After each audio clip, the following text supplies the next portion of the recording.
All right, welcome. Today, we're diving deep, right into the very heart of matter itself. We're going to get to know the fundamental ingredients of, well, everything, the true stars of the chemical universe, the elements. Now, just a quick heads up. This is part 5 in our 20-part Introduction to Chemistry series from Virtualization Options LLC. But hey, if you're just jumping in now, don't worry about it. Today's topic is the perfect foundation, so you're in exactly the right spot. Okay, let's kick things off with a huge question. I mean, just look around you right now. The screen you're looking at, the air you're breathing, even your own body. What is all of that stuff really made of when you get right down to it? To even begin to answer that, we've got to talk about the universe's core ingredients. We need to define what these fundamental building blocks actually are. And here it is, our star for today, the element. So, what is it? An element is a pure substance. That's the most important part. It's made of just one single type of atom, and that's it. It's kind of like a primary color, you know? You can't break the color red down into anything simpler. It's just red. It's the same idea here. You can't break an element down using normal chemical reactions. So, how many of these fundamental ingredients do we have to build our entire universe? You might be surprised. Right now, we know of just 118. That's it. From the lightest one, hydrogen, all the way to the super heavyweights, this is the complete cast of characters for everything we see and touch. Now, 118 can feel like a lot to take in.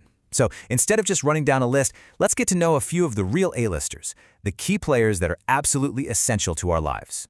We're going to spotlight 4 absolute superstars: oxygen, hydrogen, carbon, and iron. You've heard their names for sure, but let's take a closer look at what makes them so special. First up, oxygen, with the symbol O. Its importance couldn't be more personal. It's the fuel for our body's cells. Every single breath you take, every single moment, that's you using this one element to stay alive. Next is hydrogen, symbol H. Now, if oxygen is the MVP for life on Earth, hydrogen is the MVP for, well, the entire universe. It's the stuff that fuels the stars, including our sun. It makes up a whopping 75% of all the matter we can see out there. And now for carbon, symbol C. You can think of this element as the ultimate connector, like a master Lego brick.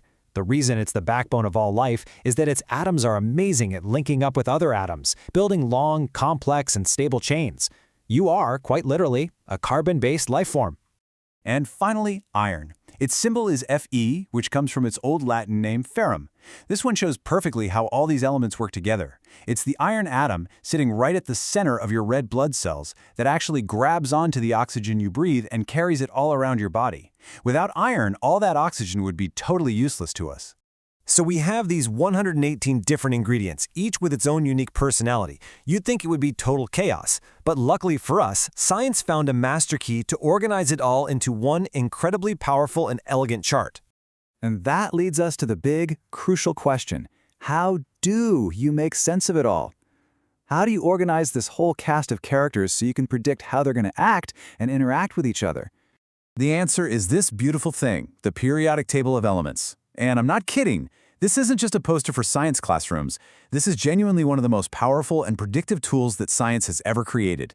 It's a map to the entire material world. So what's the secret to this chart? It's brilliant.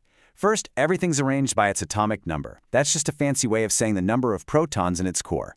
But the real magic is in the columns. See them going up and down? Everything in a single column shares similar chemical properties. They act alike. So an element's position on the table isn't just an address, it's a description of its entire personality. It's so good, scientists used it to predict the existence of elements before they were even discovered. If you take away just one single idea from this, let it be this one. The periodic table is basically chemistry's alphabet.